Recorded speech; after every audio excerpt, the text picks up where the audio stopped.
Hello everyone, welcome to Geeker Mag. In today's video, I'm going to show you how to force restart or hard reset iPhone 17, iPhone 17 Pro, iPhone 17 Pro Max and Air. This is useful when your iPhone screen become unresponsive and touching on the screen does nothing. So the process includes pressing the volume up button and release it, and then press the volume down button and release it, and then press the power button until phone turn off and you see the Apple logo. You have to perform this quickly. Let me show you the demonstration.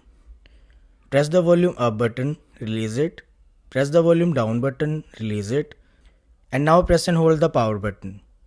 If you see this slide to power off option, don't do anything.